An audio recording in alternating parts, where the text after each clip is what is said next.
Malayalam film industry की Hema committee की report ने जिस तरह से हड़कंप मचाया है, ये बात आप सबको बहुत अच्छे से मालूम है। जिस तरीके से मलयालम फिल्म इंडस्ट्री में लड़कियों का शारीरिक और मानसिक शोषण होता आ रहा है, अब लड़कियों ने इस मामले पर खुलकर अपनी बात रखनी शुरू कर दी है। लेकिन क्या आप जानते हैं कि सिर्फ मलयालम फिल्म इंडस्ट्री में ये सारी चीजें नहीं चल रही हैं, बल्कि हमारा बॉलीवुड है, चाहे हमारा फैशन डिजाइनर इंडस्ट्री है, हर एक तरफ यही गंदगी चल रही है। तो हमारे फिल्म इंडस्ट्री और फैशन इंडस्ट्री के लिए एक बात जो चलती है, जो बहुत ही ज़्यादा चलन में है, वो ये है कि आप कामयाब तब तक हैं जब तक आप चुप हैं। जी हाँ, और ये कहने में मुझे एकदम भी शर्म नहीं आ रही है, क्योंकि हमारा इंडस्ट्री जो है वो ऐसे ही चलता है और जब मुंह खोलना लड़कियां शुरू करती हैं तो फिर उनका मुंह बंद करने की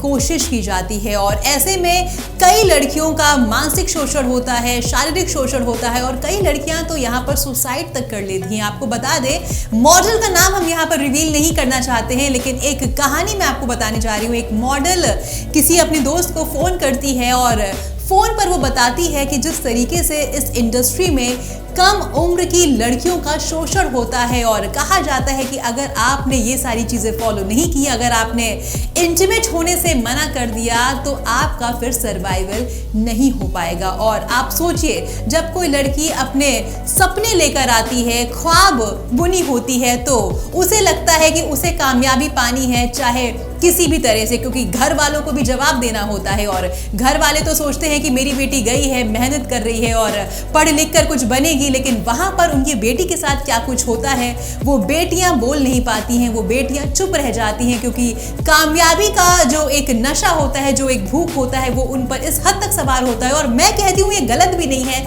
लेकिन उन्हें गुमराह किया जाता है, और इस हद तक गुमराह किया जाता है कि वो फाइनली चुप हो जाती हैं। और जब उन्हें लगता है कि अब बहुत ज़्यादा हो गया है, बहुत ज़्यादा गलत हो गया उनके साथ, पानी सर के ऊपर जा चुका है, तब वो अपना मुंह खोलती हैं। आपको बता दें, ये ग्लैमर इंडस्ट्री कुछ ऐसी है। मैं ग्लैमर इंडस्ट्री में उस हर एक इंडस्ट्री की बात कर रही हूँ जो ग्लैमर से ताल्लुकात रखता है, जैसे कि हमारी फैशन इंडस्ट्री हो गई, हमारी बॉलीवुड इंडस्ट्री हो गई, टॉलीवुड हो गया, मॉलीवुड हो गया, जितनी भी इंडस्ट्री है, मैं उन हर एक इंडस्ट्री की बात कर रही हूँ।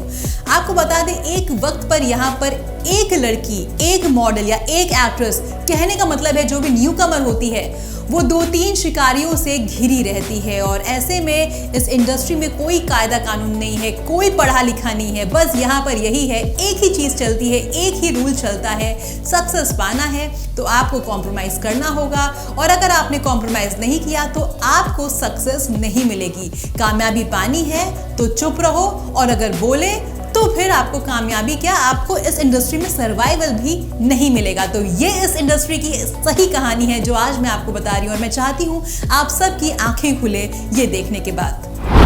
तो इस चुप्पी के भीतर जाना आसान नहीं होता है। कहा जाता है कि ग्लैमर इंडस्ट्री में एक गॉडफादर होना बहुत ज़्यादा ज़रूरी होता है, कि अगर आपके पास गॉडफादर है तो आप बहुत पावरफुल होते हैं, और उस गॉडफादर के अलावा आपको कोई टच नहीं कर सकता। और आप जितना आपका गॉडफादर पावरफुल है, उतना ही आप भी पावरफुल इस इंडस्ट्री में महसूस करते हैं। और आपको बता दूं मैं यहाँ पर एक चीज़ की, ये जो बात है गॉडफादर वाली, ये हर लड़की के साथ नहीं हो पाता, क्योंकि सबके अपने सेंटिमेंट्स होते हैं, सबकी अपनी सेल्फ रिस्पेक्ट होती है, सबके अपने लाइफ के अलग मायने होते हैं, अलग चीज़ें होती हैं। तो हर लड़की तो इस चीज़ के लिए नहीं राजी होती है कि मेरे सर पर किसी गॉडफादर का ही हाथ होना चाहिए, लेकिन जो लड़की राजी होती है इस चीज़ के लिए, वो जिंदगी भर के लिए चुप हो जाती है और अपना मुंह एकदम भी नहीं खोलती है। लेकिन मैं आपको यहाँ पर एक चीज़ बता दूं कि जब भी वो किसी को कहानी बताती है, तो वो इस तरह से कहानी बताती है कि मेरी दोस्त के साथ ऐसा हुआ था,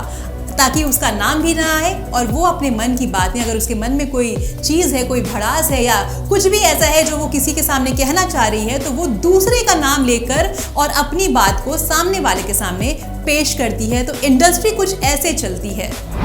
और अब मैं यहाँ पर आपको एक और मॉडल की कहानी बताने जा रही हूँ, बिना उसका नाम रिवील किए। जी हाँ, एक मॉडल बताती है जब वो 18 साल की थी तो वो एक शॉपिंग मॉल में शॉपिंग कर रही होती है और तभी एक स्काउट वहाँ पर पहुँचता है। स्काउट आप कह सकते हैं एक तरह का लोकल एजेंट होता है जो बड़ी बड़ी एजेंसीज को, मॉडल्स को पहुंचाता है। उसका यही काम होता है कि वो रेकी करते हैं, जी हाँ, बड़े बड़े मॉल्स में, शॉपिंग कॉम्प्लेक्सेस में, या कहीं सड़क पे अगर उन्हें कोई ऐसा चेहरा दिख जाता है कि हाँ ये मॉडल लायक है, तो वो बड़े बड़े एजेंसीज को पहुंचाते हैं। ये इनका काम होता है। और ऐसे में ये मॉडल भी कुछ ऐसे ही लोगों के चक्कर में फंस गई और इसके पास एक कॉल आती है कि आपको मुंबई के यहाँ पर आना है, इस जगह आना है ऑडिशंस देने के लिए। जब वो वहाँ पर जाती है तो देखती है कि एक से बढ़कर एक लड़कियाँ होती हैं और हर कोई लाइन में खड़ा होता है ऑडिशंस देने के लिए। तो वो वेट करती है बहुत देर तक और जब उसका नंबर आता है तो वो भी अंदर जाती है। तो वहाँ पर जो होता है वो बहुत ही अजीब चीज़ वहाँ पर होती है। वो यहाँ पर बताती है कि जैसे ही वो अंदर जाती है वहाँ पर उससे पूछा जाता है कि क्या तुम इस तरह का पोज देकर दिखा पाओगी, क्या तुम उस तरह का पोज देकर दिखा पाओगी, ज़बरदस्ती नहीं है, क्या तुम कर सकती हो, क्योंकि ये तुम्हारे जॉब का पार्ट होने वाला है। और उससे कुछ इस तरह से अश्लील बातें यहाँ पर की जाती हैं कि वो बहुत ज़्यादा ही परेशान हो जाती है, डर जाती है और उसे लगता है कि मैं कहाँ फंस गई। तो इस तरह की चीज़ें होती हैं कि आपको बुलाया जाता है और आपको हर तरह से एक्सप्लॉइट करने की यहाँ पर कोशिश की जाती है। तो वहीं पर कुछ लोग समझ जाते हैं और कुछ लोग नासमझी में गलती कर बैठते हैं।